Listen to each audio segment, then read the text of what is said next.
বিশ্বনবী মসজিদে নববীতে জোহরের নামাজ পড়ে হাসান হুসাইনকে দেখতে গেলেন, যে দেখে ফাতেমা রান্না করে। আসলে কি রান্না করে? চুলার মধ্যে পাতিল দিয়ে পানি গরম করে আর হাসান হুসাইনকে বুঝ দেয়, ঠিক কিনা? বিশ্বনবীর পায়ের আওয়াজ শুনে ঘুমন্ত হাসান আর হুসাইন জেগে গেল। দৌড়ে এসে নানাজিকে ঝাপটে ধরে ডেকে বলে, নানাজি গতকাল কেন দেখতে আসলেন না?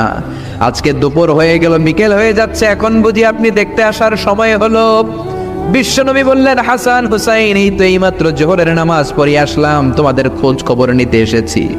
হাসান আর হুসাইন বলল, কি খোঁজ খবর নিবেন? খোঁজ খবর নেওয়ার আগে একটা বিচার করে দেন। বিচার? আপনি তো আহকামুল হাকিমিন, সব চাইতে বড় বিচারকের সব চাইতে বড় নবী, ইনসাফ ওয়ালা নবী। আপনার কাছে বিচার দিয়ে কেউ কোনোদিন বিচারে ঠকে নাই, ঠিক কিনা? আপনি একটা বিচার করেন। বিশ্বনবী বললেন, কিসের বিচার? হাসান বলে, নানাজি আপনার মেয়ের নামের বিচার, ফাতেমার নামের বিচার। বিশ্বনবী বললেন, ও হাসান, আমার মেয়ে ফাতেমার আবার কি বিচার? কি অপরাধ আমার ফাতেমার?